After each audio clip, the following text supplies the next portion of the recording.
I got a little Spotify thing. Oh yeah.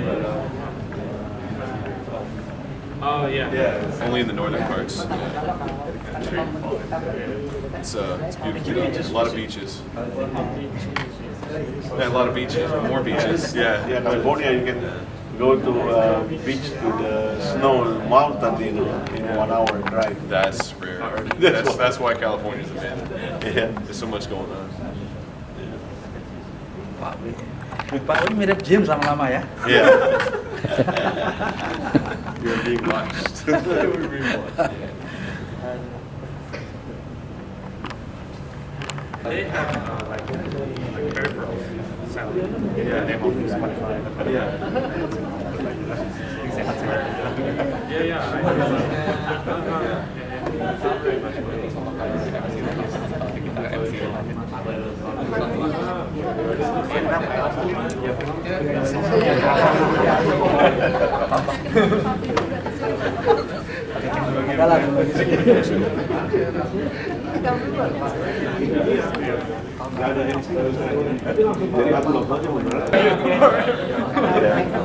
Okay. Yeah, and Stephen, the first trip. That's right. First trip.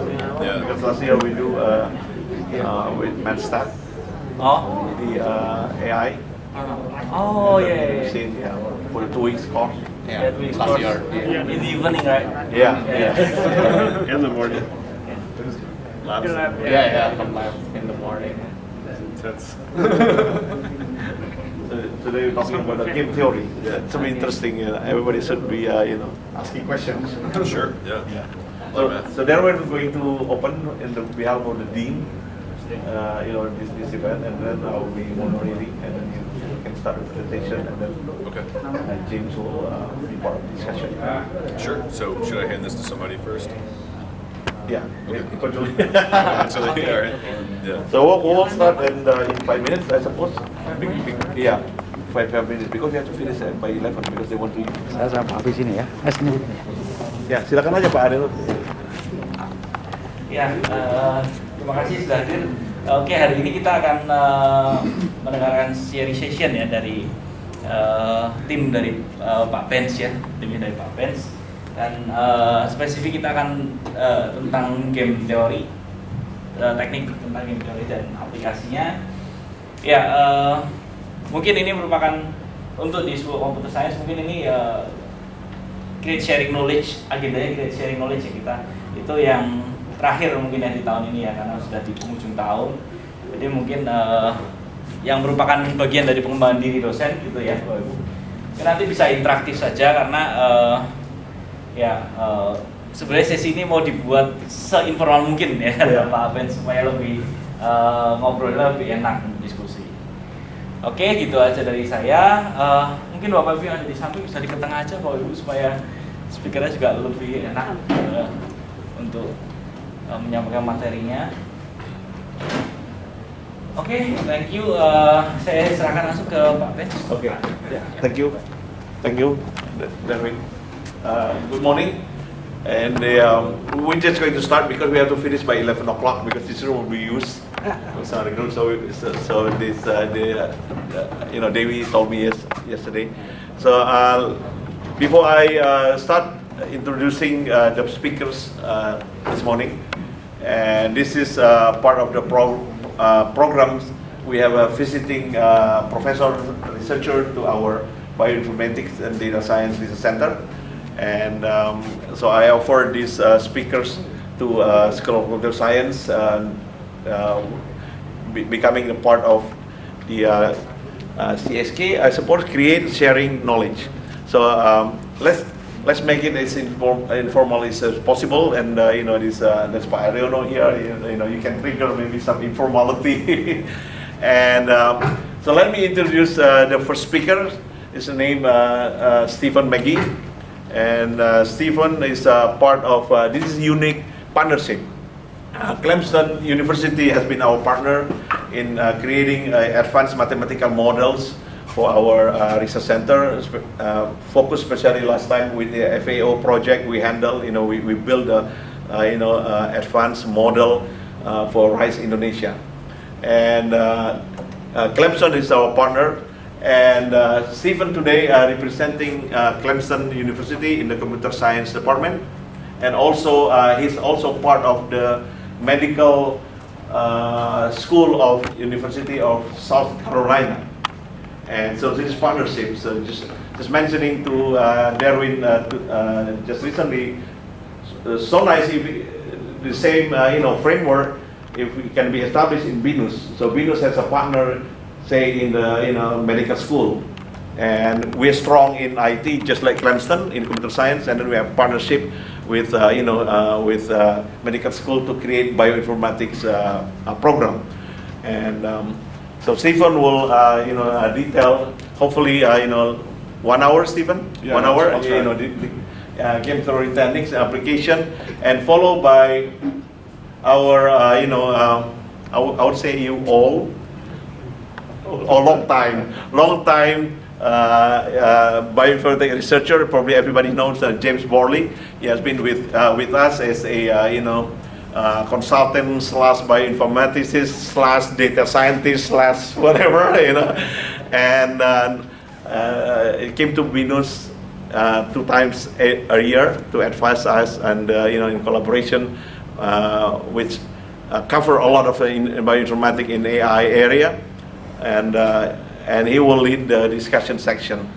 So I try to stop where is maybe we can stop, and there's a question will be asked by the audience, and then I like the discussion part, and then look at the possible collaboration with with the speaker representing the 2 university. And the third one at the bottom is BioRealm. Maybe later James will explain that. This is the the commercial partner for us in developing some product that's currently licensed by our partner here, such as Genetic Indonesia, the new startup in genetic related services company. So that's part of what we're doing. And okay, without taking too much more from my time. Yeah. Okay, Stephen, Thanks, that's Ben. all yours. Yeah. Okay. Hey guys, how's everybody going? How's everybody doing? Vince, thank you. He's been showing us kindly around here in Singapore and here as well. I've never been to this part of the world, so it's very, very eye-opening. And We started Singapore and then now we're here. yeah, we're here now. But him and his wife Angie have been wonderful. So thank you guys for letting me come to talk today. So the title of my talk is Game Theoretic Techniques and Applications. I'll kind of talk a little bit about, well, I'll go ahead and talk about myself. So for the last 10 years, I've been a clinical and research bioinformatician for a genetics center in South Greenwood, South Carolina. A lot of our client population was autism, X-linked intellectual disability, and different other types of disorders, and then moving into cancer and more of the modern precision medicine stuff. A lot of the work that I've done has been through genome sequencing, RNA-seq, methylation analysis, bioinformatics pipeline development, as well as data management. Just in pretty much every lab now that does any kind of genome sequencing is becoming on the era or on the level of big data. So data management's a big problem. Research that I do research with the Department of Biomedical Data Science and Informatics. It is a joint department between Clemson University, who offers most of the computing, engineering, and public health aspects side of things, and MUSC, which has most of their biomedical sciences. MUSC is is the older university. It's been around in South Carolina, in Charleston, South Carolina, for quite a long time. That joint collaboration has produced quite a lot of data that's very nice to analyze from the Clemson side of things. Ongoing projects that I have, the talk today is game theoretic feature selection and robust optimization. Well, it deals a little bit with robust optimization. I also deal with metabolomic profiling of autism spectrum disorder, as well as neural developmental delay and typical delay. Methylation profiling on neural tube defects, as well as designing microarrays, and we've created a few models for patient no-show predictions at MUSC. That's a problem that's kind of been ubiquitous, where patients will come in, schedule an appointment, and then no one will show up. Nobody will show up to their actual appointment. The reason that's such a problem is because so many people are actually scheduled to handle the patient, such as NHRs and the physicians themselves. So it becomes if we can schedule them, I guess that's not really I'll continue on since I got like an hour. So the outline for today, so I'll go through motivation and then I'll deal with the primer on game theory. After that, I'll do an example game as well as talk about how we can use games for feature selection. And then I'll deal with coalitional games, which are cooperative games, and then I'll tackle my research as well that I've been working on. So this is a graphic. It's a little hard to read, I'm sorry. It's basically just kind of like a mind map of machine learning. So if you think of machine learning algorithms, a lot of people when they say AI, really it's machine learning, essentially. So you can just say like AI is machine learning. But there are a lot of different sub-genres of it, such as deep learning, ensemble methods, neural networks, regularization, clustering, dimensionality reduction. So there's so many applications of machine learning. But one thing that a lot of them do have in common is that they're kind of an optimization. And so when we look at linear regression, there's kind of an optimization to minimize the square error from the line of prediction and the residuals. So, and then hard margin SVM, one of the, for support vector machines, one of the regularization, one of the optimizations is to maximize the distance between the hyperplane and the surrounding supports, or the data points which serve as the support vectors. So optimization is definitely ubiquitous in machine learning. So kind of a motivation for this talk, one of them is feature selection in general. So feature selection is essentially, if you have a data set, what is the most defining features, subset of features in that data set that can characterize the variables or the predictors. I guess when we think of subsets, if there are 100 100 features, then the number of subsets would basically be 2 to the 100, which is quite a lot to look through. So if we look through every single subset, it would take quite a long time. So feature selection tries to reduce that time by trying to find that without having to search through all 2 to the 100, which gets really exponentially large. Historical work has been kind of algorithms such as best subset and forward and reverse selection, as well as shrinkage methods such as ridge and lasso regression. Modern work has more to do with, I guess, kind of, well, it's relatively modern for random forest Gini indices for feature importance. Shapley values we'll talk about, as well as Bonsall. Well, we won't talk about Bonsall power indices, but Shapley values are essentially values that coalitional game theory puts on features to kind of help create that subset. I'll also talk about adversarial impact. So I guess the idea behind this is, can we enforce a more robust or generalizable solution by incorporating like an optimally playing adversary? So if we add somebody into the mix, instead of just kind of trying to use machine learning on a data set, if we add somebody who's actually competing against you in that data set, then can we find a better solution? Historical work, classical game theory, Nash Equilibrium, and von Neumann, which we'll talk about. Modern work, coalitional game theory, infinitely repeating games, and GANs in a way. I only included that because GANs are more or less one of the more hot topics in AI right now. So because they've been doing such amazing things, but really what these are, GANs typically are just two competing convolutional neural networks against each other. One of them the generator, and one of them the discriminator. And so there's real data that's being fed in. The generator tries to handle fake data to the discriminator, and the discriminator learns back and forth in kind of in a loop to figure out the best, I guess, to be able to determine between the real and fake data. If you look in the top right, this is kind of when they came out. 2014 was the generative phases that came out of the original paper by Ian Goodfellow. And then over time, they become progressively better and better, and now they're almost indiscriminate. They look almost like they're real people. And then there's a whole different onslaught of applications for this that people have used. Most of them have been kind of playful, such as like this person does not exist.com or this Airbnb does not exist.com. Based on all the training data that's online, you're able to kind of generate entire fake Airbnbs or fake people. So one of the applications for this, though, that's of interest is data augmentation for imbalanced data sets. So medical data and credit card fraud data is highly imbalanced. So we won't go into that, but that is definitely like a potential application that I think would show interest, especially in the medical realm. So I'll quickly go through game theory in general. So I guess there's a lot of applications in game theory. One of them, several of them being economics and genetics, evolutionary biology. Those have been well documented. We'll talk some about genetics. And there's several different types, such as cooperative, where you and another person are cooperating for the same goal. Zero sum, where the gambling, essentially, or that's a good application of it, where the gain that I have is the loss that you have. So if there's a or actually a basketball game would be the same way, where there's a win or lose situation. Extensive form game is where it's not just a one-shot game where we just play one time. It's actually like kind of a back and forth like chess. We'll deal mostly with zero sum and cooperative. And just to formally say it, a game is kind of a model of interaction between a set of rational players.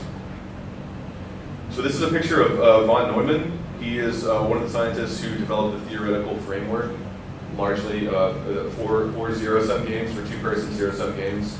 And again, the payoff of one player equals the loss of the other one. So examples, chess, baseball, duopoly markets, and even two-party elections. So what we can do is we can represent this mathematically as a matrix of payoffs. So there's this game, it's kind of like, okay, so there's two players in this game called even or odds. I played this with Wawan, actually. So basically there's a row player, which would be me, and a column player, which would be anyone else. And what would happen is on the count of 3, we would both show a number of fingers of our choice, like 4. And if you show 2, if it's even, if the total number between our hands is even, then I win. If it's odd, then you win. Okay. So you can see this in the matrix. If I throw 4 fingers here and you throw 2, my payoff is 1. Your loss is 1. So the way this matrix works is like these numbers are all the payoffs for the row player and the loss for the column player. And so if the numbers were odd, say I threw 3 and you threw 5, your loss would be -1, which means you gain 1. And my payoff would be -1. So it's a way to mathematically represent the outcomes of this game, in other words. Please stop me if you guys have any questions too, by the way. We'll have time at the end, but just in case there's something that I'm not clarifying properly. And so when we think of pure strategies, before my strategy was to choose the number 4. A pure strategy, that's just where you select one row or one column. It's basically just kind of, so in this example, I choose x2, we'll just say this is a binary matrix. I choose x2, or the second row, and you choose the second column, my payoff would be 0, your loss would be 0. We both broke even. There's no big shock there. However, these are pure strategies. I chose one, you chose another. The problem with this, though, before I go to the next one, the problem with this, though, is that if we play enough times, you'll start to learn my strategy. And so when you start to learn my strategy, then you start to win all the time. So how do we prevent that? So if we want to evaluate a game, one thing we can do is calculate a lower metric and an upper metric. So if we look at this, the lower metric is defined by the maximum of the minimum of Aij. So each one of these being AI, like this is I is the rows and J is the columns, and each one of these being Aij. So this lower metric is the maximum of the minimum of Aij. So what that means is this is the worst case scenario for me, assuming that you're playing the best you can. And so what we do is define this, we look at the minimum, we'll start out with the minimum, we'll do the minimum of this row, and then we'll do the minimum of every other row, recording in each iteration what they are. And then I take the maximum of those values, which is -0.914. So that's the lower value, the maximum of the minimum of these values. The same thing can be said for the upper value, except now it's the minimum of the maximum, okay? So this is the max loss that you can have, assuming I'm playing the best I can. So what we do now is we look through each column, we find the maximum of AI, and then after we've calculated all of those, we take the minimum of those values. So we're trying to find, which again is -0.914. So the maximum of the minimum equals the minimum of the maximum. What this means is that we have a value now. When in cases where the maximum of the minimum equals the minimum of the maximum, that's the value of the game. So the value of this game is -0.914. If the value is 0, it's a fair game. Otherwise, it's biased. In examples such as card games, if there ever is a non-zero value, then there's typically incorporated a handicap of sorts to kind of make the game appear more fair or be fair, more fair. So this is a biased game, and in real-world scenarios, real-world scenarios are often biased. And so how do we manage this? So one thing, whereas before we chose mixed pure strategies, where we selected one column or one row, now what we can do is instead of, actually this is an example here. So X is a vector, 0, 1, 3, 0, 0, 0. So that would mean I select basically row 2 as a row player. A mixed strategy is now instead of saying I want one row, I have a probability distribution of randomly selecting a row. And so now you can't guess what I'm going to do. If I have a mixed strategy, so there's 50% of the time I choose row 1, 25% of the time 2, 20% 3, I never choose row 4, and then 5% of the time I choose row 5. So it's a mixed strategy. It's a probability distribution of me randomly selecting a row. This changes the game a lot because now you can't predict what I'm doing. And von Neumann discovered that if the mixed strategies are incorporated, the value of the game will always be 0. So formalized, for every finite two-person game, there's always a value, and there's always a mixed strategy which dictates the average gain for player 1 is greater than the value, and that the average loss for player 2 is less than or equal to the value. So essentially, all those slides, all those confusing slides, just to say the maximum of the minimum of Aij is equal to the minimum of the maximum of Aij. Okay, if you use mixed strategies. So if I never select one row or column, and I always give a probability distribution, this always works out, always. Okay, and then when you play games in this behavior, there tends to be what's called a Nash Equilibrium. So this is a description of behavior over time by players who play optimally. So we're both playing the best that we can. This was proposed by John Nash. It describes a scenario, always in the top right corner. It describes a scenario where no player benefits from changing their current strategy. So we've selected our strategies. Neither of us benefit from changing what we've already done. So this is an example of the prisoner's dilemma. So say you and I rob a bank, the general you, and let's just say the general. You and I rob a bank, and we're questioned by the police in separate rooms. Okay. So now we've done the crime, and we each go to separate rooms, and we can't communicate with each other. And so this payoff matrix is the first number is how many years I go to prison, and the second number is how many years you go to prison. Okay. So if I cooperate and say I did it, then and you do as well, we both get 1 year in prison. If I say he did it, and you say I did it, then you go to jail for 10 years, and I get off. I go home. That's a symmetric argument too. The same thing happens with you as well. So if I say I did it, you betray, or you say he did it, then you get off scot-free and I go to jail for 10 years. One thing that's interesting is that we both say the other guy did it, and we both go to jail for 3 years. Okay. So when we think about this, since I can't communicate with you, I have to anticipate. Game theory is just a whole battle of wits to anticipate. So if I'm anticipating what you're going to do, and I assume you're going to cooperate, my best strategy is just to get off scot-free. So my best strategy is to betray you, right? Okay. Now, if I think you're going to betray, and if I think of both scenarios, and I think you're going to betray, the best scenario for me is to only have 3 years as opposed to 10. So no matter what the scenario, if you, this is actually the Nash Equilibrium of the game. If you go to jail, or if there's two people who rob a bank, the best scenario, the best strategy for this is to both betray each other. Just for this one reason. Obviously, if we were able to cooperate, we would only take -1 year because we care about the other person. However, that's not this. We're selfish actors in a game, and we are trying to do this. What's funny is that this is one of the only examples where this is a Nash Equilibrium that's dominated by this strategy. This strategy is more optimal for both players. So it's just an interesting example that's commonly used in here. John Nash actually, he was a Nobel Prize winner, but he also had paranoid schizophrenia. And he was actually the inspiration behind the movie A Beautiful Mind. So if you've ever seen that, it's kind of his story. Brilliant, brilliant mathematician. Okay, so I'll go over a quick example game, one more. So this is what's called a P-Beauty contest. It's kind of a math game a little bit. So everybody in this room selects a number from 0 to 100, and the winner of the game is the one who selects an integer p times the mean. So if we all selected 100 in this room, the mean would be 50. I'm sorry, the mean would be 100. Wait, let me make sure I'm doing this right. If we all selected 100, yeah, the mean would be 100. Yeah, I'm sorry. I don't know why I'm blanking on that. Okay.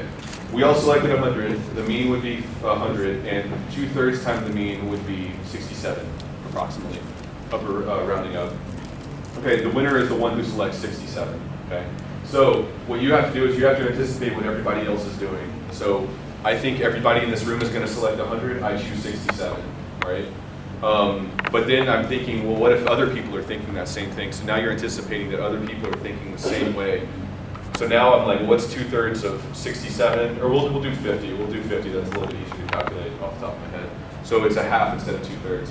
So everybody, half times the mean is 50. If everybody does 100, I think one level back, half times that would probably be approximately, not really. Okay, I'm sorry. Let's stick with 2/3 just for this example.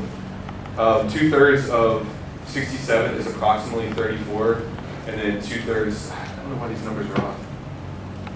Okay, so basically what I'm thinking is that, ignoring that, so if it's half, I think everybody's going to pick 50, so I pick 25. And then I think if somebody's picking 25, then I should pick 12.5, and so on and so on. So every one of those layers is considered a layer of thinking. How many layers back do I need to think to win this game? Or how many layers are other people thinking? And so what you can do is you can formalize this by n over 2 times p to the raised to the t. So n is the max number, 100. So 100 over 2, p in this case is half, so 0.5 times t, and t is the number of layers. If I think 2 layers back, 0.25 times 50, essentially. Okay, so now we can formalize this. So what's interesting about this is that if we all, how do we find the Nash equilibrium of this game? The easiest way to ever do that in any game is to just everybody just announces their strategy. If everybody announces their strategy, then we can all, and nobody changes it, then we've reached the Nash equilibrium. Okay. So the Nash equilibrium of this game is reached when as t goes to infinity. Okay. So as p becomes 0, then it multiplies out to being 0, which actually is the Nash equilibrium of the game. Is for us all to select 0, because then we split the winnings. Okay.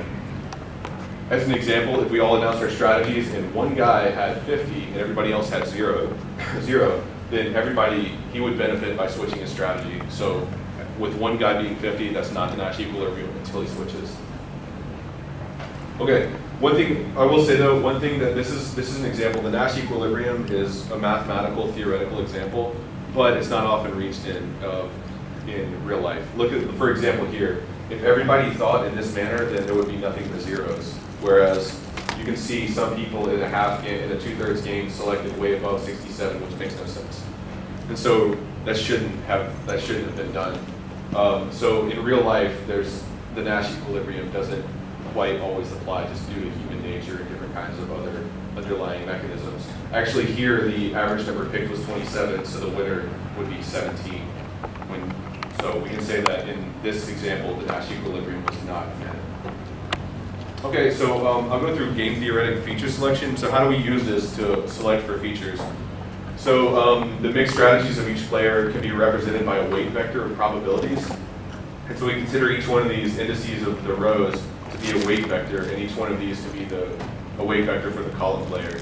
So every entry is the payoff, as we talked about like before. So every entry in this row is now a payoff for the row player and a loss for the column player. So if we want to calculate the expected payoff for the row player or the column player, then we can use linear algebra by multiplying the weight vector transpose times the matrix times the column player's weight vector. And so according to von Neumann's theorem, the maximum of the minimum of this value is equal to the minimum of the maximum of that value. So X transpose AY is the expected payoff. And so if we're looking to do the maximum of the minimum, now we have an optimization, we have incentive. The row player is looking to maximize the payoff, and the column player is looking to minimize the loss. So we assign a player to the rows and a player to the column players, to the columns. So what we can think of actually when we're looking at this, let's consider this as a researcher, and this is almost like nature. You know, like nature, we're trying to understand nature in a sense, but it's wildly complicated, of course. So we know that what we can do by assigning these weight vectors, probabilities, if we use optimization algorithms, what we can do is we can find the most optimal weight vector for the row player, and the higher the number, the more important that a feature would be in describing, I guess, the problem. So with coalitional games, this is where people can, I guess, different players can actually, I'll gloss over the math here, but where different players can actually compete with each other. So now where we had a column player and one row player, now we have every feature is now a player in itself. So you have M players, okay? So what we can do is that now coalitions of these players can be formed. So this is a subset feature selection problem. What is the best coalition of features that are that best describe the problem? So let's maximize the subset that are in all of the rows. This is done using the Shapley value. So the Shapley value is given to a feature based on how likely it will be that being this member of a team will win the game. You think of baseball, you can consider the Shapley value as being like an amount of worth to a pitcher or something. Like if there was a pitcher about to enter into a game, their Shapley value would kind of equate to how much they get paid as a salary, because that's basically how likely it will be that they will win the game by their inclusion in the game. The problem with calculating the Shapley value is that you have to calculate 2 to the n coalitions. So this is commonly done in modern game theory. When they use coalitional game theory, they're still trying to find all 2 to the n coalitions. That's still a problem. We're still back to the idea of that, with 100 features, there's 2 to the n, 2 to the 100 subsets. That's just a huge computational problem. We don't need to go through all those. It's just too much. And so I'll talk over some research that's tried to solve this problem in one way or another, and applied it to, I guess, a machine learning problem. So this is one for using coalitional game theory and predicting hemorrhagic events. And so what they did was they analyzed physiological signals from simulated hemorrhagic events at the U.S. Army Institute of Surgical Research. Their aim was to predict the occurrence of these hemorrhages and mitigate the impact that they are for a person's health. What they used was coalitional game theory with a restricted subset size of 1 to 10. So at the most, they calculated the subsets was 2 to the 10. So that's 1,024. That's not too bad. If you only have to calculate, that goes up exponentially. As soon as we get to 30 subsets, it's in the billions of subset considerations. So that grows very fast. So they restricted it to 1 to 10, and what they found was their classifiers worked best in a subset size of range 4 to 6. So you can see that it's a little small. But the colors here, the blue, teal, like pumpkin, and whatever that color is, red. So those refer to 3, 4, 5, and 6 subset sizes. So what they did was they took these features out and applied it to random forest, an IU Bayes, k-means, and a support vector machine linear. Okay. So what they saw was that the 4th through 6 subset sizes seem to actually be kind of optimal for this subset only. I mean, for this data only. So it's nice that you can limit it down to only 4 to 6 out of several dozens of features. But still, this is only applicable for the set. But it was still, what they contributed was it was a significant reduction in search space. They only had to look through 1,024 features as opposed to the entirety of the scope of the project. It also provided a better understanding of hemorrhagic indicators, which we're not going to go through here, but it is in the paper at the bottom. I assume these slides will be distributed. If not, I'll see if I can get those. So this is another example where they use coalitional game theory as a promising approach to identify candidate autism genes. So autism is a very highly complex spectrum disorder, and due to the rarity of many alterations involved in polygenic models, statistical power is often kind of lacking to select for new genetic causes. So the aim of this approach was to identify individual gene contributions given an autism spectrum disorder phenotype using coalitional game theory. Their methods, they took 30x coverage whole genome samples from about 765 families. It was a huge project, which after filtering down resulted in 1,616 cases and 349 family-based controls. The data was collapsed from allele to a gene level and encoded into a binary matrix. And now that we have a binary matrix, we have a payoff matrix, and we can use game theory. A 1 indicated a presence of at least one high impact alteration for a gene in the sample. So if there was a 1 in that value, that means that gene was informative for this person's phenotype. And a 0 meant there was no alteration in the gene whatsoever for that patient. And then they calculated the Shapley values. The problem was, so they found 67 genes that were found to significantly increase the likelihood. So those 67 were basically the features that were selected for using coalitional game theory to describe these autism spectrum disorder phenotypes. So what this did, I guess contributions, main takeaways of this exemplified the impact of game theory in kind of characterizing epistatic interactions to emerge in a multi-gene model. Polygenic models are kind of hard, especially in the clinical realm, where most people are still kind of relying on the Mendelian approach to one gene, one disorder. That's just not the case anymore. There's so much more going on. It also suggests how impactful game theory can be accelerating the search for biomarkers in these polygenic conditions. I'll talk a little bit about this, I just kind of wanted to include it. So when you think of traffic is essentially a game of selfish players. Everybody is trying to get to their destination. And it's not an optimization problem, it's a micro-optimization problem. So everybody is individually trying to get to their location, and every one of them has their own optimization. So it's not a global optimum anymore, it's a series of micro-optimums, okay? Local or local optimums. And I included what are the Nash equilibria for traffic. I don't know, that's well studied, and I guess if nobody changed their strategy, an autonomous vehicle is a fully autonomous, world, like fully autonomous driverless world, then maybe there would be a Nash equilibrium where there are no stop signs and there's just perfectly, in concert movement with cars and traffic light. And it's so far away. The idea is still it's so challenging to consider not only the cars speaking to themselves, but also the interactions with objects in the environment. A lot of the research that goes on in Google uses LiDAR, I believe, to kind of scan the environment and feed back information to Google's data centers. That generates gigabytes of information per second. So it's fascinating work, but then it's a huge data storage problem. And the complexity of the grid. So I guess what they did with this talk was they provided a trajectory planning framework using lower order approximate dynamical models to kind of and put it into a non-zero sum game.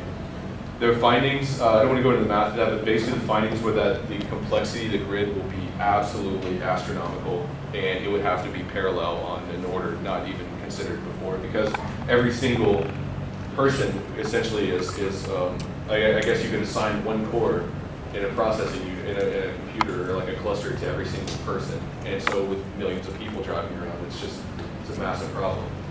And plus it also requires simultaneous updates of all vehicles in all of their states, I guess, while driving around in a specific city. The contributions to this talk are basically that they helped kind of solve a few problems that are already kind of being attacked or being considered in the realm of autonomous vehicles. And I guess considerations was they admit that this is kind of a non-deterministic model of human decision making. It's not rational predictions. Like, this isn't logical in the sense that in a true logical sense, people make decisions, split decisions. Somebody on their phone might not be driving optimally. In other words, that's also a consideration. This is one that I wanted to include because it's fascinating. So one of the things with deep learning models is they're kind of treated like a black box. You can use them for classification, and they can basically do amazing things. I mean, deep learning is fascinating by training them. So what they did in this was their goal was to look inside the black box and determine what was coming out of, like why this deep learning technique was working. And so what they did was they centered on autism disorder biomarker discovery in fMRI scans.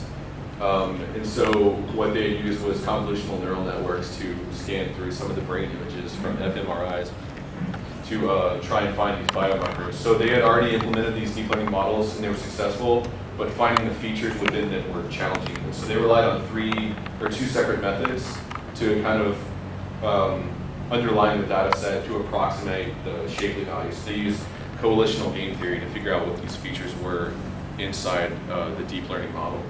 So the first method, they only considered subsets which frequently interact.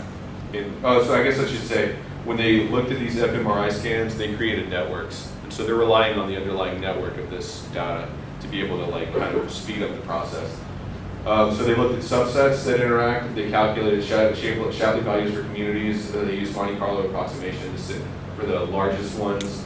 And they validated using the commonly used MNIST data set. If you've ever seen that, it's kind of handwritten letters or handwritten numbers data set. It's a great validation tool for a lot of different machine learning methodologies. And then they compared their findings to random forest-based feature accordance.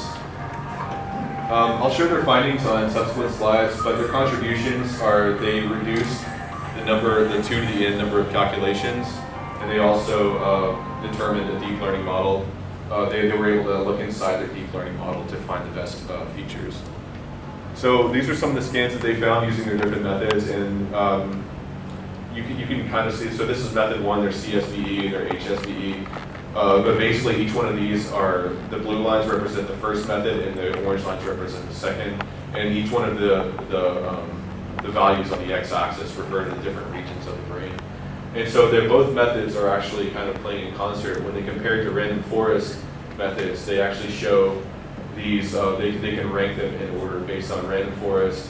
The first method, second method, and the gray would be the random forest. So the method was validated, essentially. They were able to find strong concordance between random forests of their selected genes, or selected regions of the brain, and with their methodology.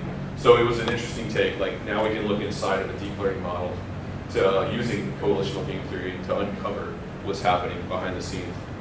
So I'll go over a little bit of what the research I'm doing at Clemson and NUSC pertains to. I'm using game theory, but kind of in a less coalitional sense. So what we're doing is we're kind of looking at average case performance. So most machine learning algorithms kind of focus on average case performance and can be sensitive to outliers. If you look at the top right, there's a linear regression of lines, and if we throw outliers into the mix, then actually that line tweaks just a little bit, but to not adequately describe the model. So if we can ignore these outliers, then can we tweak the model correctly? So how do we add robustness, in other words, to our model? Common outlier detections are using interquartile ranges, visualization, and clustering techniques. And typically they're treated with trimming or discretization, where basically they'll take different, you can binning, like when you're binning values, you can put them into different bins based on that. And at the bottom right, this is a mean approximation. So all the blue, the mean of all the blue values are shown in the blue asterisk, and the incorporation of the outliers it refers to the red asterisk. So using game theory, how can we add robustness to ignore those outliers?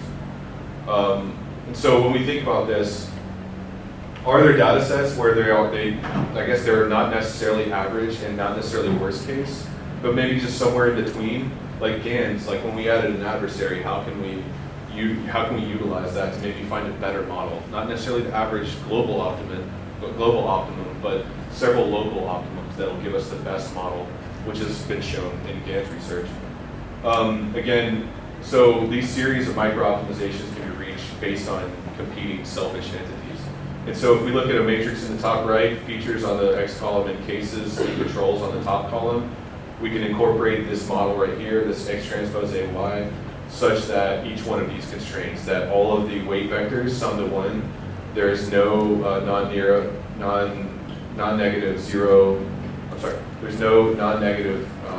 weights being applied to the vector, and that the sum of the cases is half and the sum of the controls is half.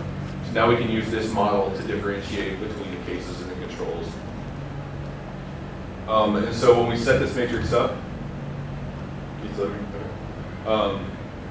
our row player, again, is the learner, and the column player is nature. What we found is that nature is an incredibly strong opponent in this. So how do we increase the likelihood of us winning our game, in other words?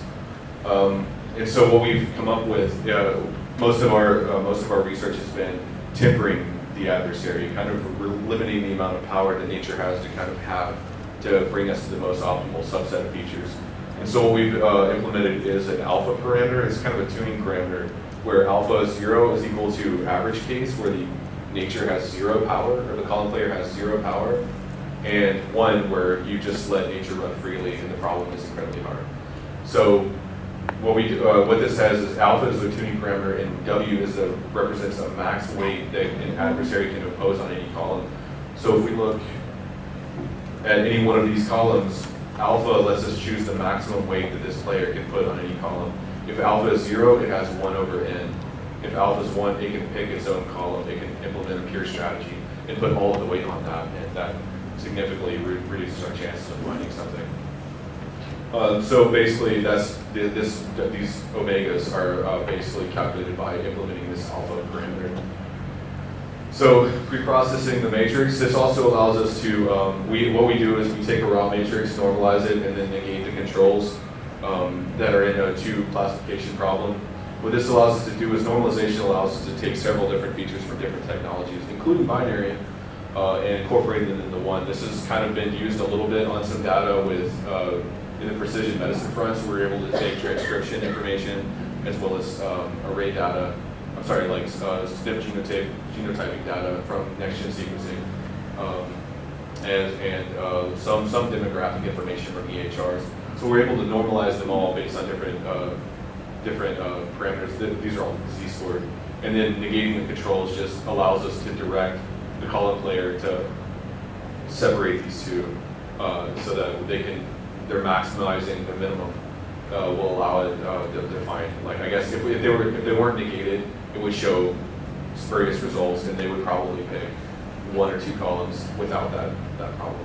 I don't want to go into that. So with pre-processing of this, so now we have a setup for this entire game. So we have an alpha parameter that allows us to minimize what the weight or to restrict what the column player puts on its weights, on its weight vector, and that directly ties into these maximums.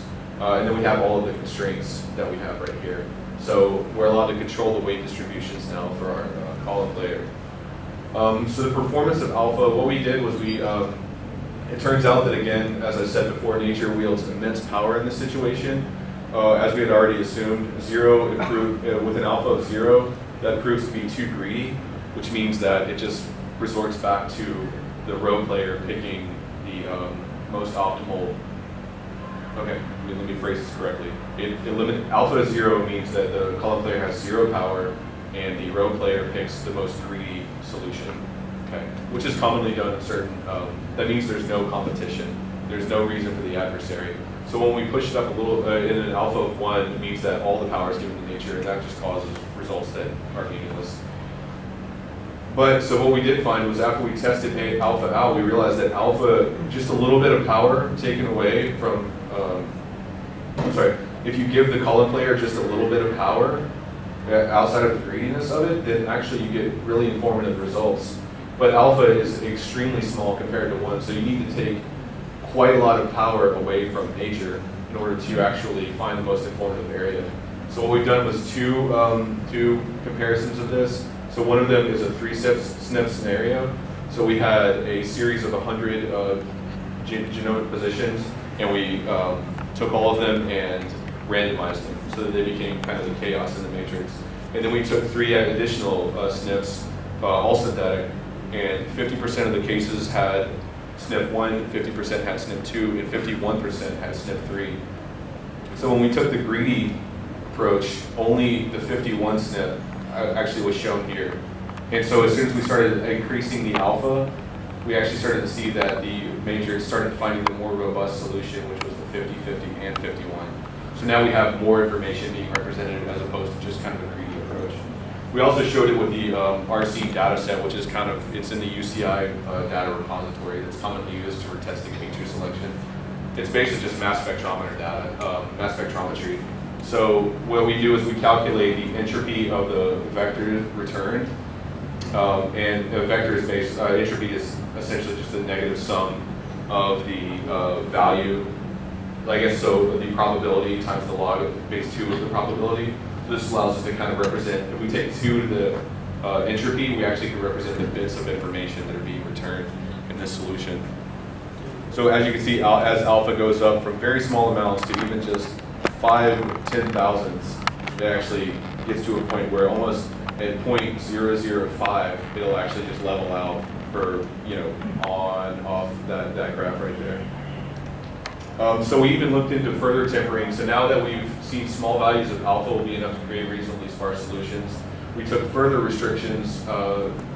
We tempered the adversary even further by incorporating negated values. So every matrix, every row in the matrix now has a subsequent row that has the complete flip of the entire row. So everything is negated.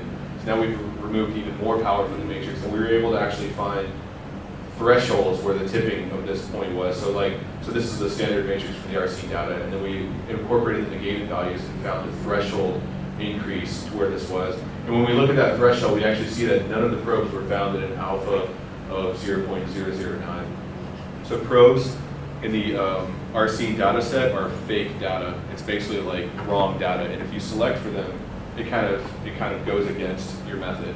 In the original challenge that this was proposed in 2003, several different lab groups submitted based on all of these data sets, and if they returned any probes, they were discounted points. Basically, points were taken away from their solution. So the person to find the fewest probes was the winner in each one of these rounds of data analysis in 2003. Okay. So the ongoing work that I'm also working on, if we can apply some constraints on our weights, then we can also apply constraints if we can apply constraints on our outliers, then we can also apply constraints on subpopulations or columns in our game theoretic model.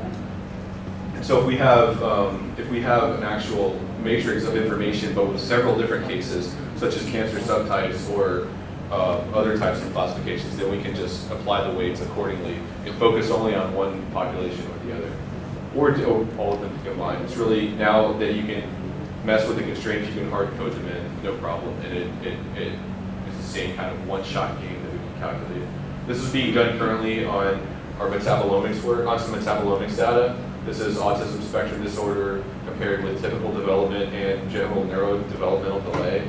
So now we have 3 classifications. So defining what differentiates each one of those is where this is going.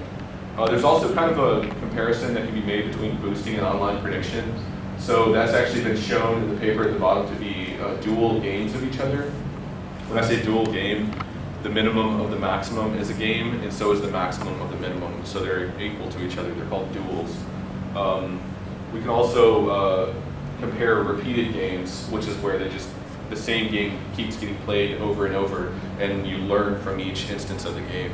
This is actually comparable to different types of boosting strategies, and another one such as also known as iterative reweighted least squares regression.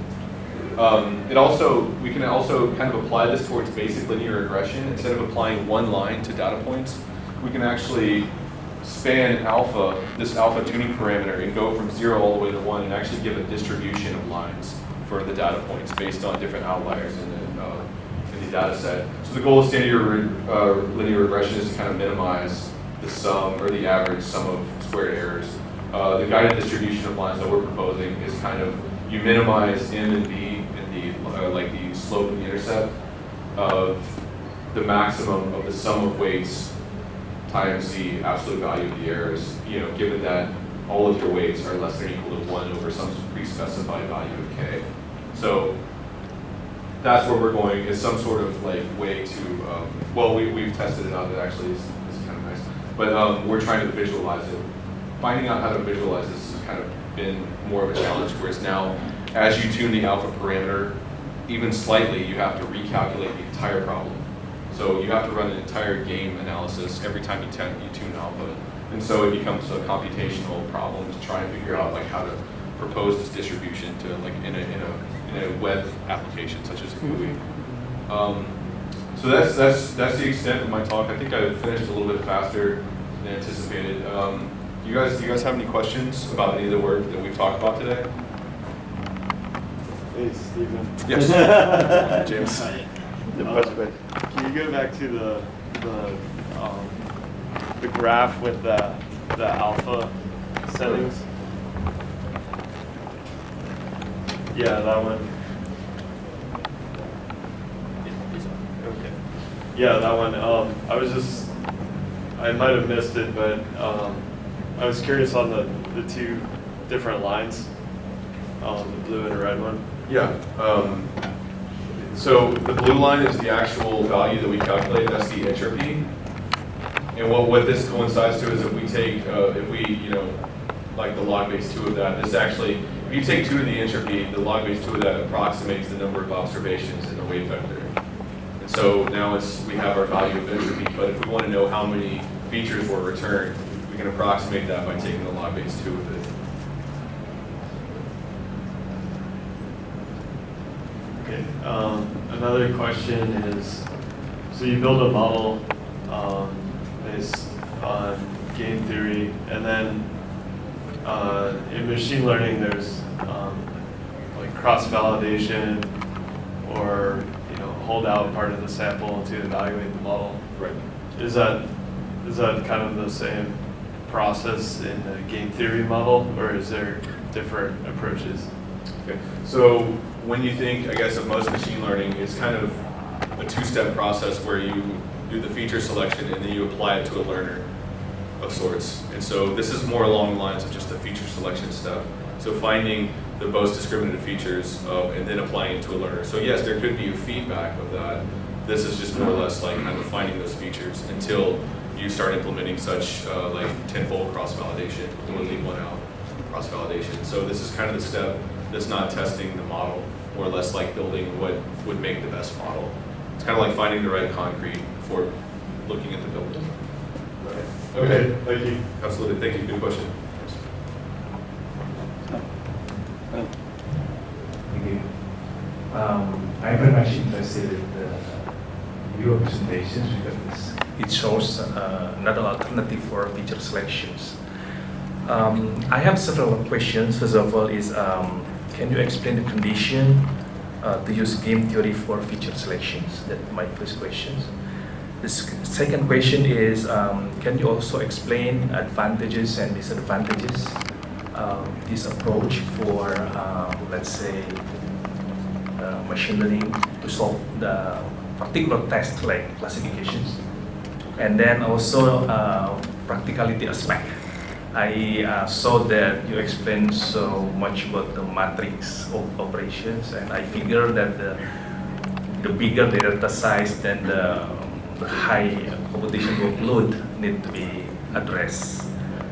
And then, as far as I understood, many books about deep learning mentions that in deep learning approach, a feature is produced. Okay, it's not selected. Now, my question is, for a particular task like classifications, have you ever evaluated the performance evaluations between using the feature selections for machine learning models to solve classification tasks in compared to the end-to-end approach without any feature selection before? Okay, and finally, in the last explanations about the model interpretability, how do you compare this approach with another approach like LIME approach, or to interpret a black box of deep learning models? So, That's all. okay, so I'll attack the last two. Sorry, you mind if I, so the last two was how do you apply it for model interpretability. So really you almost have to re-attack the problem. So with, I guess you're referring to specifically the deep learning aspect, right? Where it was, so two of your questions actually I think had to do with how we interpret this in deep learning and how deep learning produces a feature. That's correct. Okay. So basically, it's kind of attacking from a different problem. It's not that they've run this could be done without doing the deep learning altogether. Like this could be done for it's just the feature selection behind the mask, in other words. And then when they reran the same deep learning model with the same information, it produced similar results. So it was kind of a way to like look around the black box. They didn't really look into it and get everything produced out of it, but it was definitely reformulate the problem and then see if it behaves the same way as the deep learning model. So you're saying that we can find out what is the most dominant features That's right. to the particular test. Yeah. Okay. And then the third question is about the performance evaluation, performance comparison between feature extraction using the game theory and the deep learning approach. That's interesting. So a lot of the times when you look into feature selection algorithms, especially ones that are novel that you're trying to evaluate, it really is just looking at publicly available data sets. And so anything, there you can create synthetic examples, which we've done, as well as examples that make sense like logically, like logic puzzles.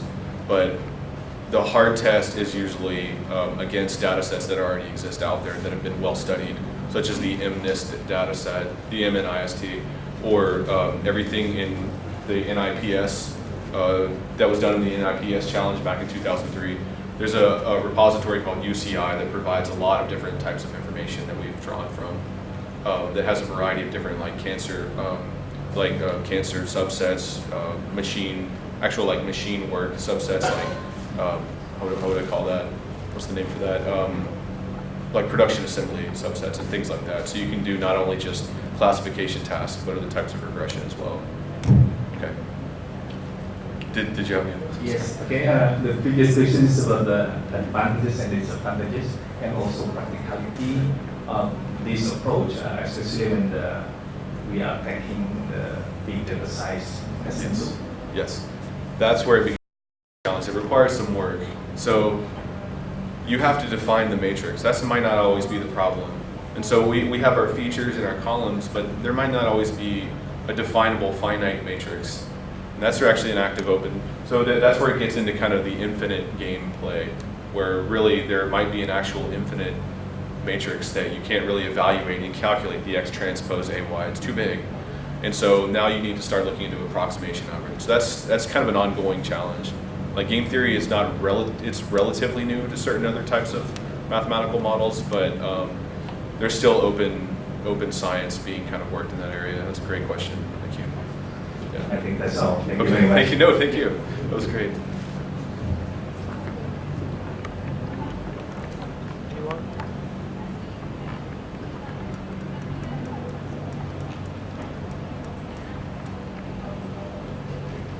Okay. Any questions from the audience? I guess have one. Sure. Steven, Absolutely.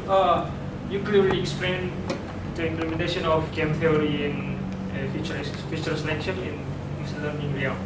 But actually, there is other issue in machine learning, such as hyperparameter tuning. So, how we select the best hyperparameter to output the best model from our machine learning? Do you think the game theory can be implemented as well for the hyperparameter tuning? Yes, I think so. I think it can be. I think it's kind of needs to be evaluated as whether or not it's the best method for it. So it's almost like when you test out, you need to kind of when you're validating, I guess, your approach. One of the things you would need to do is use several different techniques, different hyperparameter tuning techniques. This could be explored as one, absolutely. I would say it would probably be best to throw that in with other methods that might be done in concert as well, as with standard machine learning. With classification tasks, you obviously typically run, as you guys know, you typically run different classification models to kind of assess the AUC. Yeah. Yeah. Okay.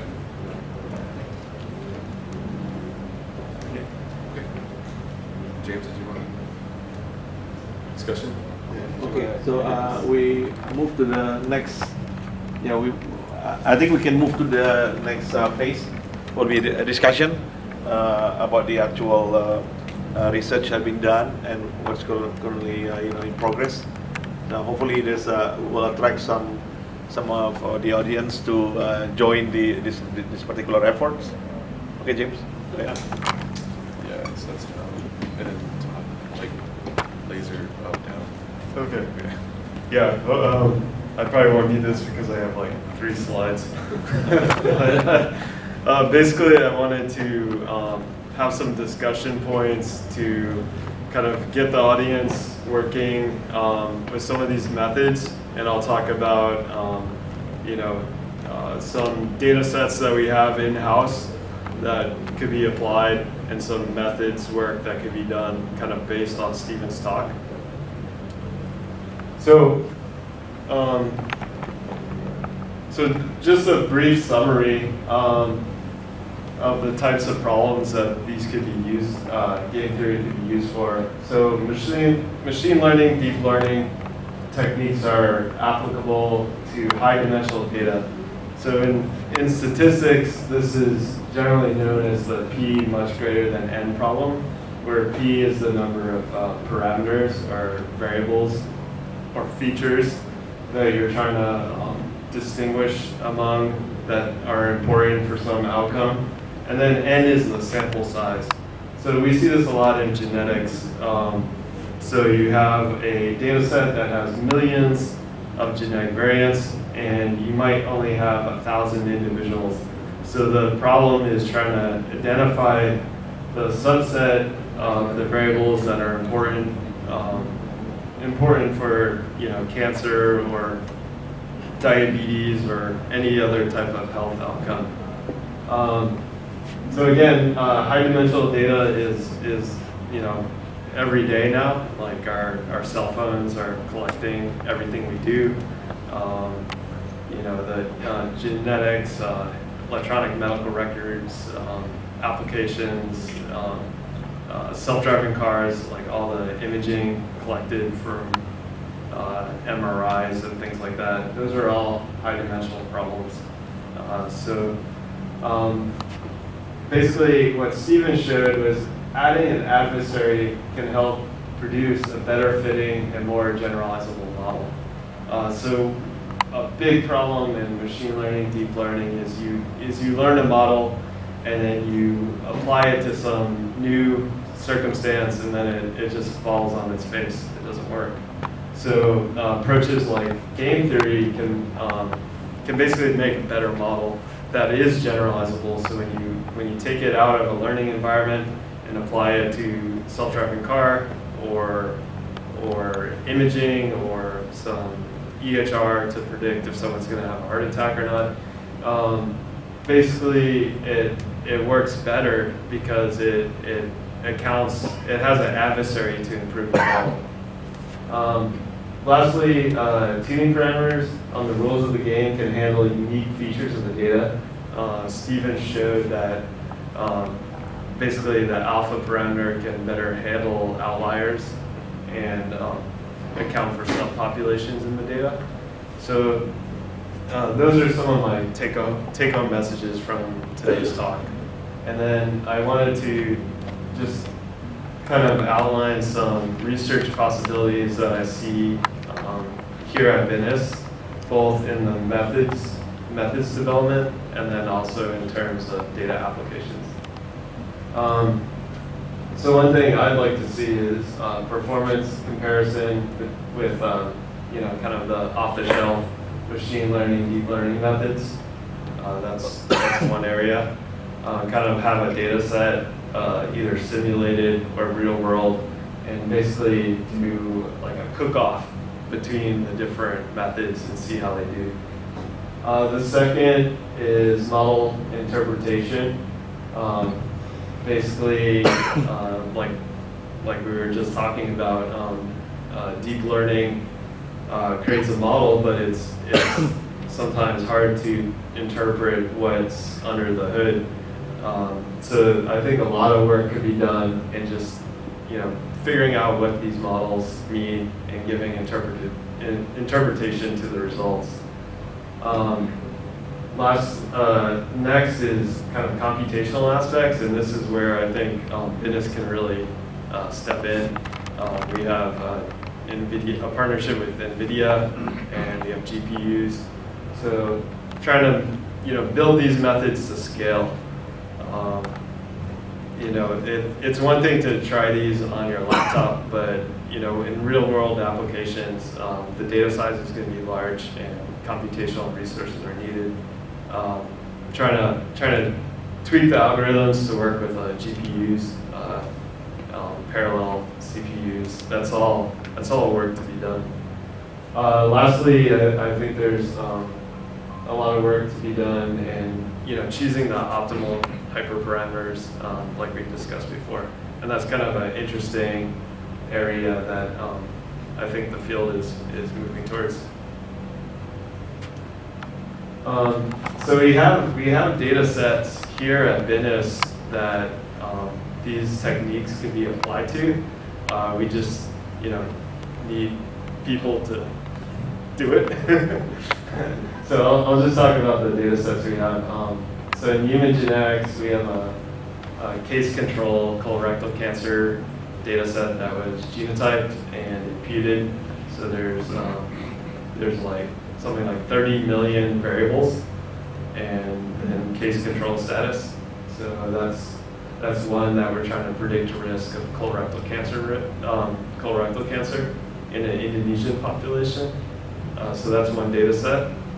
Another one is sequencing data, next generation sequencing data targeted for certain breast cancer risk genes. So that's another data set that we could apply machine learning or game theory to that data set. And then we also have a data set that is looking at smokers and trying to develop the best way for those smokers to quit. So that's another data set in-house. We also have agriculture data. One is predicting the best rice to grow for expected field conditions. That one's, all the data management is done. It's pretty much ready to apply new methods to. We have a new project that's starting up for boosting production of albumin and snakehead fish. So I think Benz can talk a little bit more about that project. And then thirdly, in general, there's this interest of improving production traits in agriculture in Indonesia. So we have, we're going to be getting data sets on coffee and oil palm, and the goal there is to identify features that are predictive of improvement of different production traits like yield. So that will be coming in soon. And I'm sure there's other data sets on campus that we could apply these methods to. So Benz, do you want to add to that? Okay. Yeah. So in our research center, we got you have plenty of data sets. I think it's accessible for our researcher here, and for the human genetics side, we do have collaboration with Mokhtar Riyadi Institute of Nanotechnology, University of Pelita Harapan, and the effort currently is ongoing is to expand the colorectal sample data. We do have it.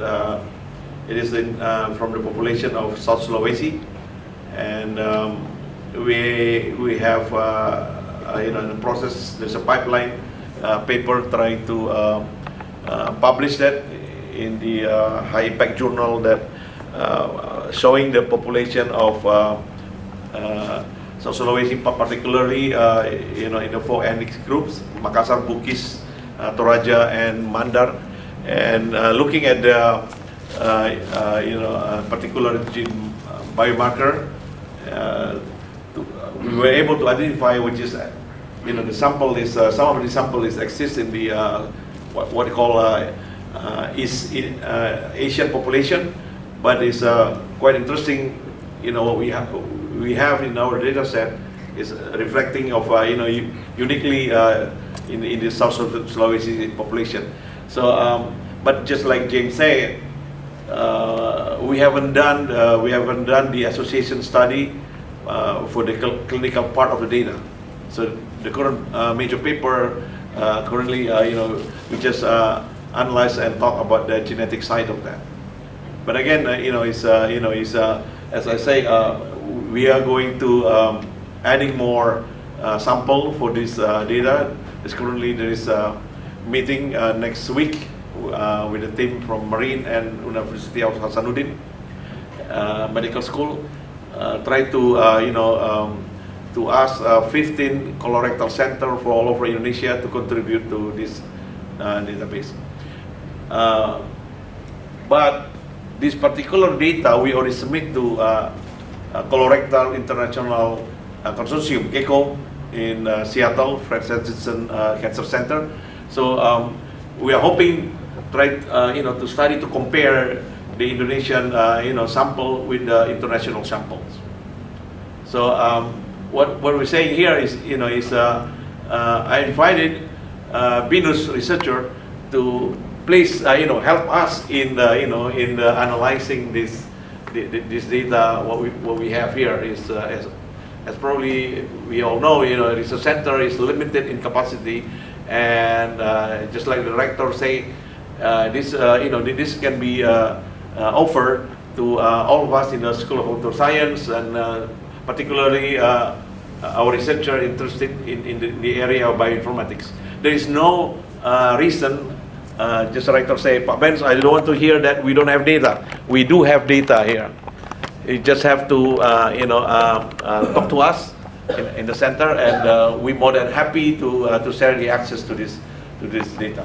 Yeah, just to add to that, basically everybody in this room could pick a machine learning algorithm and apply it to the data. There's so much work to be done, and we're not gonna try to hold the data close to us. It's for everybody here to play around with. Yeah. We just got back from our meeting at the in our partners in Singapore, and it's interesting. If you Google bioinformatics word in Indonesia or artificial intelligence or just simply BDSRC, Bioinformatics Data Science Center, the top result is Venus, our center. So currently we got a lot of requests from the industry to help them in the 4.0 era. And that's why I talked to Pak Ferry Group, Nita, just before we start this one. And there's an effort currently, is in our university, try to go, commercial side or collaborating with the industry. So yes, the genetic service industry is still kind of new in Indonesia, but with the Prodia starts giving the services, and there's also the TC direct to customer company is called Genetic Indonesia, or their DNAku portal. And if you go to DNAku portal, you can see that it's powered by AI in Venus Center. So we partner with Genetic Indonesia, try to to put the AI into their system. So not just for us.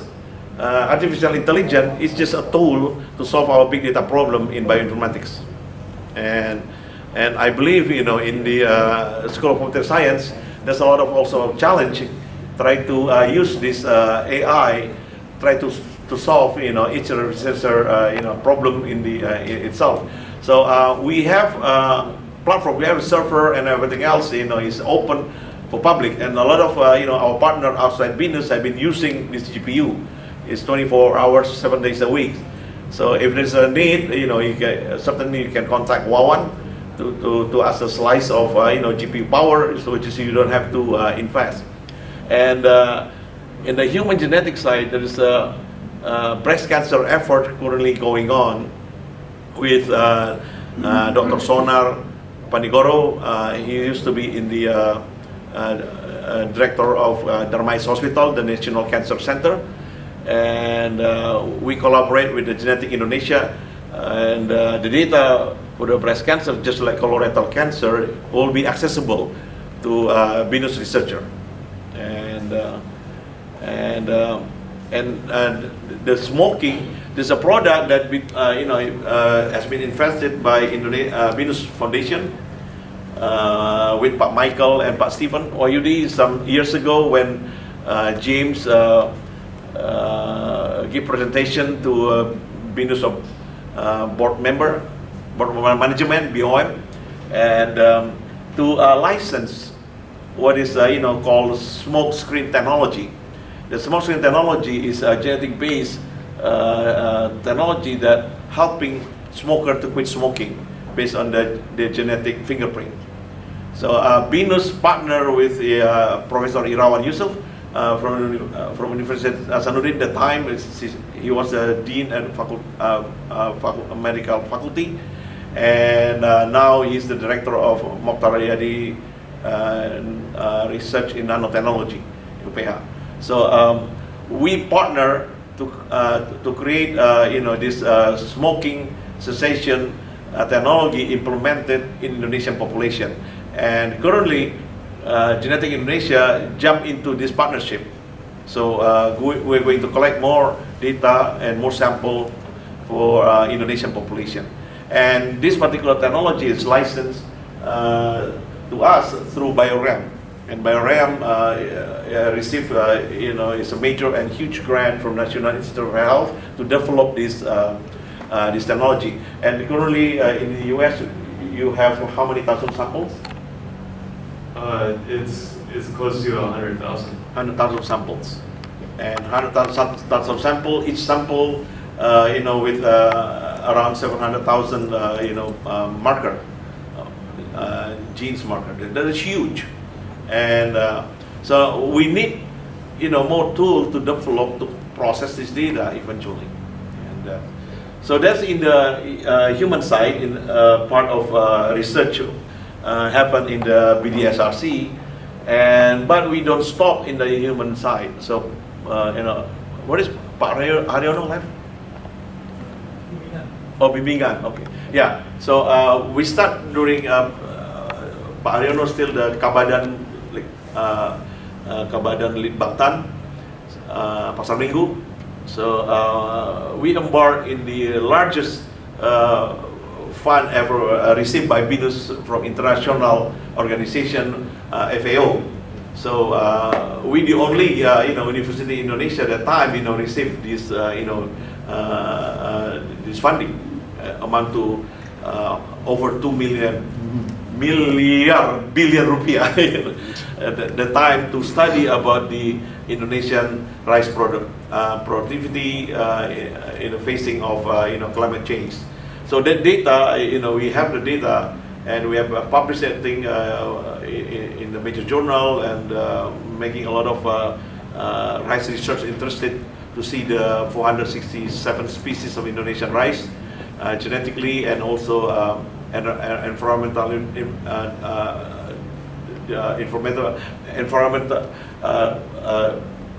not just the genetic part, but also the environment data for the soil data, climate data. We do have that, and we can give the access to our research area to try to build a model, and to apply this data to the models. And other than rice, we do have some effort to establishing what we call artificial intelligence research innovation center in agro industry. So there is another sister research center we established with Institute Stipper Yogyakarta. So focus in the area of two things: is in the coffee research through the Pusat Sains Kopi Nusantara, and also our effort in the industry of oil palm. So the area that James mentioned, and we launched that center last year, and currently we are in process collecting around 30,000 pictures for fruit maturity in the oil palm industry. So that's a huge effort. So so with the cell phone capability, a farmer can sell their oil palm products to pabrik kelapa sawit (PKS), and so negotiate the price based on the the maturity that were agreed upon between the farmers and the the owner of kelapa sawit. It's helping a lot of other things, in that manner. Now in the coffee area is we are being supported by the time Kepala Staf Presiden Pak Teten Mas Duki, now the current Ministry of Corporation and Small Business. So this is an effort by government to manage to take care of the Indonesian coffee, because as we know that Indonesian coffee is very valuable, $5 a kilo. But if you looking at the price of coffee in Vietnam, Brazil, probably around $1 or $2 US dollar a kilo. Now, why production of coffee in Indonesia pretty much flat, 600,000 ton per year, but Vietnam now in front of us with 1.2 billion kilo a year, we still can make a lot of profit from this, different, the same level of production in Indonesia. Because Indonesian coffee is, the aroma is very unique. So the producer, like Nestle, they use Indonesian coffee as a aroma enhancer. With the coffee they blend, they purchase from the cheaper product like from Vietnam. So, but this cannot be sustained. So we talked with Pak Teten. He came to Jogja, and there's an effort. They asked Binus in this case, and then also the Stickper, try to help Indonesian coffee business. 90% is under the small farmers. It's different than oil palm industry. This is by giant multinational company. But in the effort of this coffee, there's a 3 area we is currently conducting. One, with the help of one of faculty member of LCS, Pak Edi Irwansa. So we use technology of drone, try to capture the small farmers area view of their coffee plantation, and try to measure and to count how many coffee tree per area belong to this farmer. And we map it, and then we insert the GIS information data. And why? Because government needs a complete count or measure how big is the Indonesian coffee, the actual number, not just because of the way they're doing with statistics and prediction. That's a huge task. And Pak Edi has been helping us in this effort, and we are about to implement that thing in some of area of coffee plantation in Temanggung, and also in Bali in Mangani. So this is currently ongoing, and plus we are looking at the leaf disease in the coffee plantation by using the camera equipped with the AI technology to identify a certain disease in coffee leaves. And I think plenty of activities we can talk about, and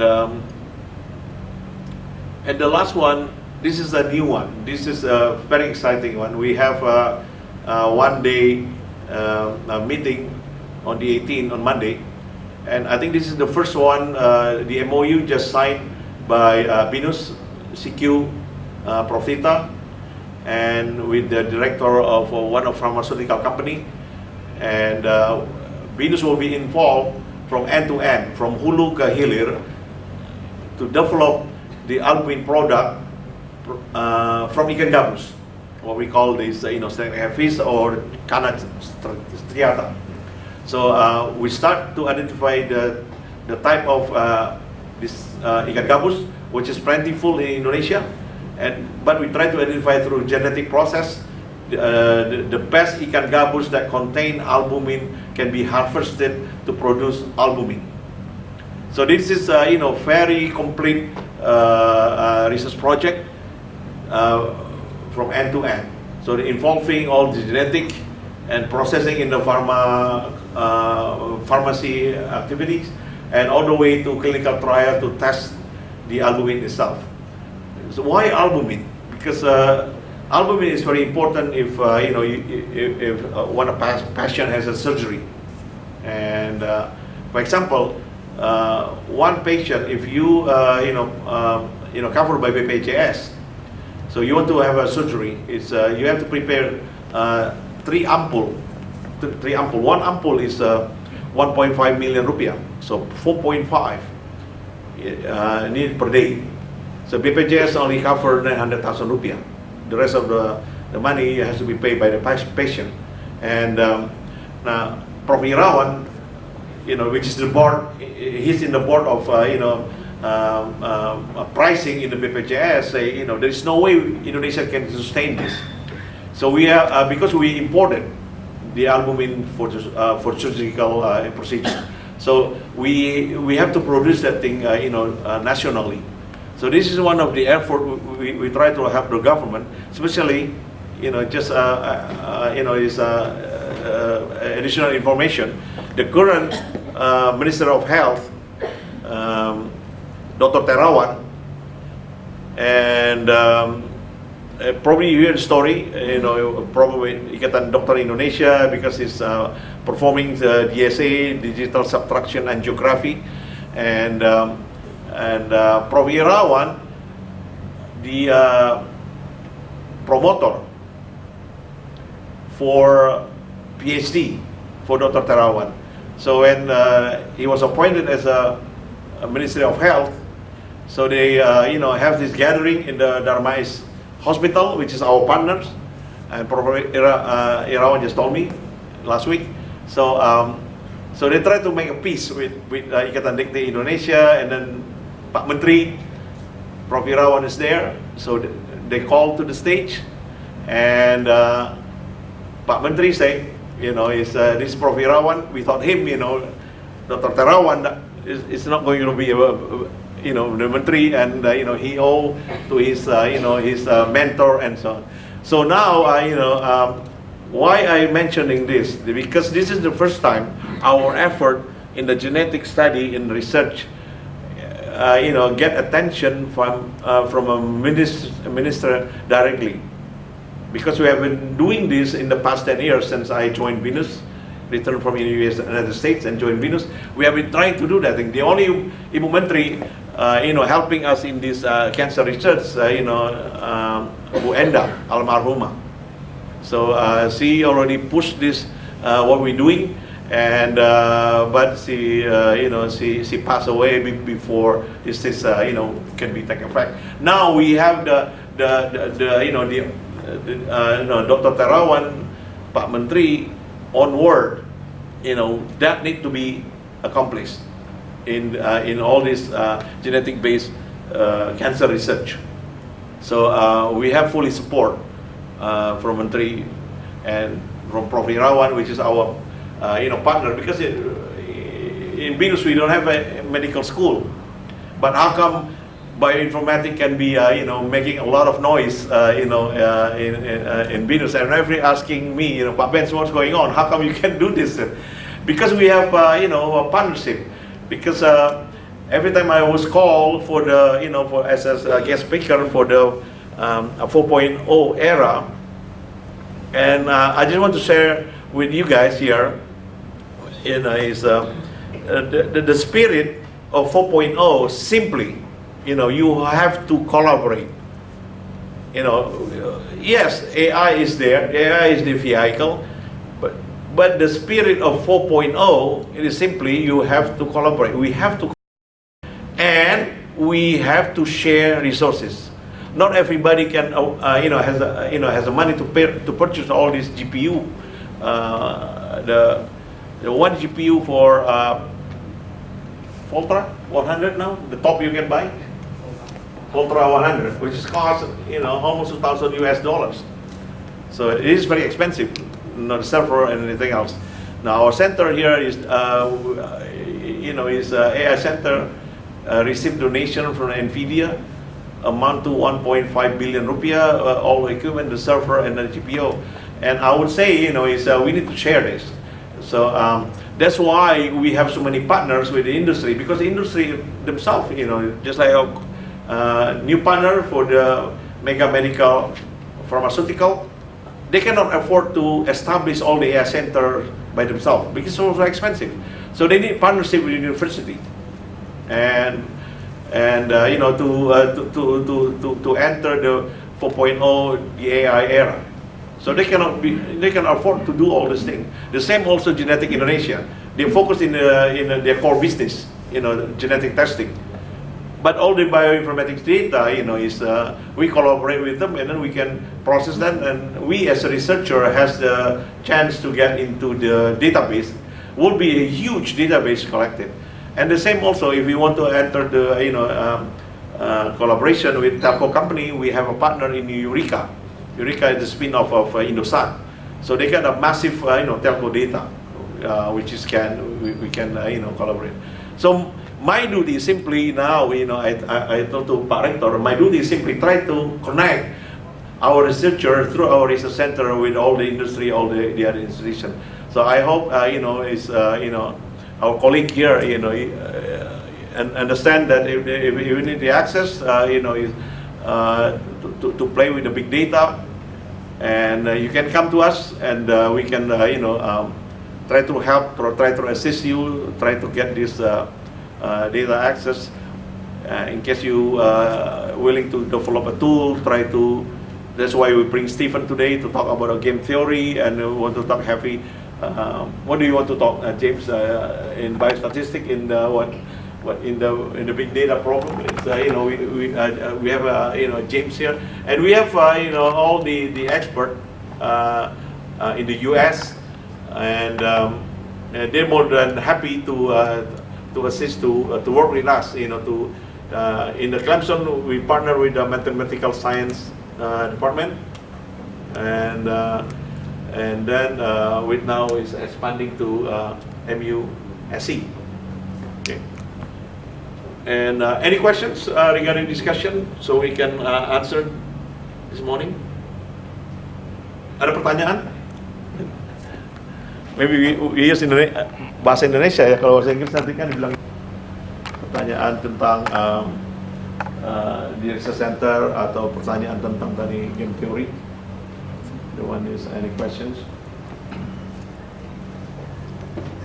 Pak. Ya, silakan Pak ya. Bahasa Indonesia aja Pak ya. Silakan bahasa Indonesia boleh. Yang ingin saya tanyakan tuh mekanisme kolaborasi karena researcher ini kan secara lokasinya kan ada di prodi-prodi begitu. Yeah.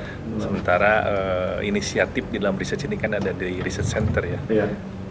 Okay, so what is the mechanism for making collaborations with us? Ya. AI Research Center, thank you. Saya rasa cukup simpel. Kita tidak perlu harus dibebankan dengan administratif, Pak. Jadi contohnya macam Pak ya kan di DCS ya kan Pak, DCS. Kalau sekarang banyak yang justru datang Pak Yaya dari MTI, ya kan. Banyak nih murid sudah mulai ingin mengambil yang sifatnya berbasis artificial intelligence, Pak. Jadi melalui Pak Sani atau Pak Suarjito ya kan, diarahkan ke research center kita, nanti kita akan membantu kebutuhan daripada mahasiswa bersangkutan. Nah, kalau Pak Yaya katakanlah memang lagi membimbing tesis atau disertasi, nah itu kan hal yang natural aja Pak, langsung aja ya kan. Nah kalau Bapak mempunyai satu kebutuhan, katakanlah apakah itu dari Hibadikti atau Ristek atau Isinas atau bagaimana ya kan, menginginkan satu slice computing time ya kan, yang mana dalam Dikti kan itu tidak bisa dibeli Pak, kan nggak boleh beli alat ya kan. Nah kenapa kita mendapatkan dari Dikti, karena Dikti tahu kita mempunyai fasilitas untuk ini, jadi nggak perlu membeli alat. Nah yang demikian itu ya dengan simpelnya bisa. Tetapi yang saya minta bantu satu ya kan, kita nggak mempunyai manpowers ya kan. Yang saya miliki ini artinya memang ya kan, kita ini tetap faculty member Pak. Seperti yang saya usahakan di research center ini ya, termasuk RIG juga dari awal ketika kita establish ini ya kan, saya alasan datang ke BINUS ini dulu ya kan karena untuk research. Jadi saya sebutkan kepada Pak Bernard dan juga kepada Pak Rektor, ya kan, supaya sukses kita dalam research ini. Teman-teman yang ingin berfokus kepada research, kita harus flip kita punya KPI itu. Kita jujur aja bicara sini. Kalau tim saya ini tetap dibebankan dengan 12 SKS, nggak bisa melakukan research, jujur nggak bisa. Ya kan, saya mau balikin, saya bilang, kalau memang dia ingin menjadi researcher, ya kan, mau nggak Pak Rektor atau yayasan memberikan kewajiban waktunya 80% ini untuk research. Nah sekarang kita di Business Center ini diberikan kapasitas seperti itu Pak. Jadi artinya seperti Wawan, Arif ya kan, untuk urusan bioinformatik kontak aja Arif, dan untuk AI-nya Wawan. Nah mereka ini tetap seperti saya, tetap harus mengajar, membimbing, tetapi Pak, ya kan fokusnya 80% itu di research Pak. Jadi umpamanya kalau Pak kebutuhan dari DCS Pak untuk data dengan sangat senang, ya kan, tinggal kita berikan nanti akses, ya kan, data dictionary-nya apa segala macamnya, ya kan. Karena kita memang harus hati-hati Pak dengan namanya human subject data. Karena sekarang dengan Prof Tita kan ingin dibangun secepatnya namanya ethic board. Jadi akses ke data ini nanti kan harus melalui ethic clearance, menyatakan bahwa Pak Ayaya akan melakukan research ini untuk aim-nya itu apa, ini. Jadi kan itu nanti ethic board itu menjaga kerahasiaan daripada data-data ini. Karena ini kan data-data kanker Pak. Nah, mungkin sebagian orangnya sudah meninggal, apanya nanti kan kita kan jangan menjadi nanti mungkin kita strip data personelnya, ya kan. Jadi sebenarnya itu aja Pak, cukup simpel. Itu aja cuma saya minta, ya kan, kalau umpamanya ini dibawa AI Center, nanti kalau umpamanya publikasinya, alangkah baiknya di acknowledgement itu disebutkan, ya kan, ini hasil kerjasama supported by NVIDIA AI Center, karena ini sangat plus kepada BINUS, terutama untuk borang, untuk apa, ya, karena kelihatan Pak bahwa ini memang ada kerjasama internasionalnya, ya kan. Tetapi ya itu tadi, ya kan, memang challenge kita ini Pak Yaya di human resources-nya. Mungkin Pak Yaya kan nggak mungkin bisa melakukannya sendirian ya Pak ya. Memang harus Bapak bentuk, katakanlah informal group Bapak untuk melakukan mengimplementasi game theory ini, melihat performance-nya yang tadi disebutkan itu. Jadi advice saya mungkin Bapak membuat informal group untuk supaya ini, karena yang namanya research ini kan penuh dengan activity itu harus ada menjalankannya Pak. Nah, kalau ini nggak jalan, ya kan, ya kita stand still, ya begitu, ya kan. Jadi mungkin ya dibentuk, ya kan, kita berikan dukungan untuk akses ke datanya, ke GPU-nya, ke AI-nya, ya kan. Nah, tapi Bapak udah ada orangnya yang secara berkala, ya kan, mungkin bisa berkonsultasi dengan tim kita sampai di mana ya. Itu aja Pak, kita nggak minta cost, nggak minta apa-apa, cuma acknowledgement aja, ya kan, seperti event hari ini, ya kan, tetap dilaporkan di website kita. Jadi website kita ini BDSRC dan AI Center itu sangat aktif diakses oleh bukan hanya di Indonesia tetapi juga di luar. Jadi sering kita mendapatkan request untuk kolaborasi kerjasama sekarang terutama dari industri Pak. Yang lain lagi ada kira-kira?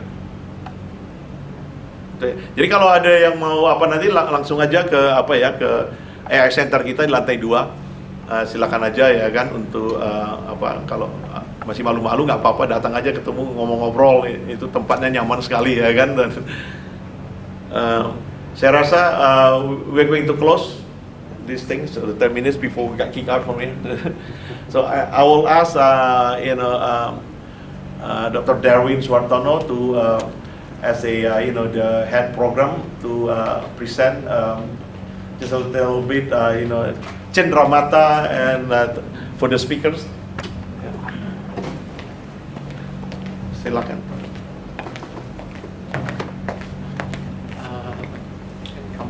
To present to the speakers.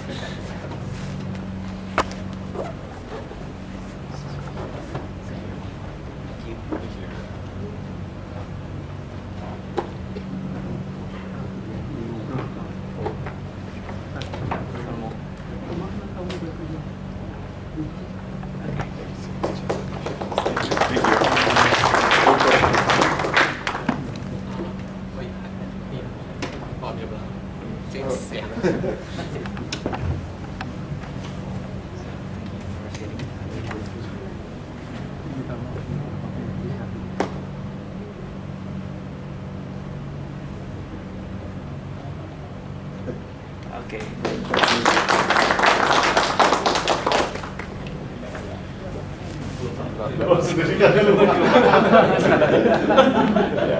How about you, Vince?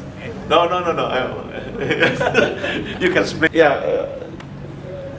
Thank you for coming, and if there's a questions, we can stay here as long as before we get out from this room. Maybe can meet up with the speakers and myself. Thank you very much. Good afternoon. Good noon.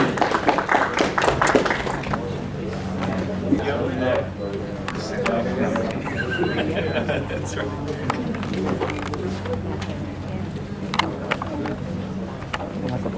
Enggak, aku foto, Pak.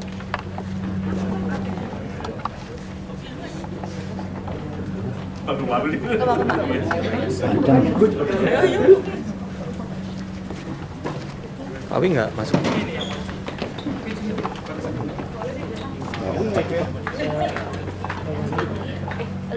Bisa udah begitu jalan.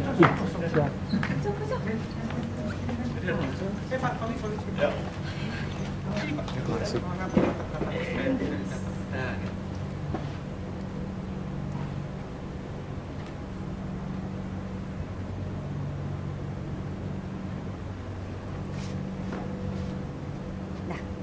Oke. Oke.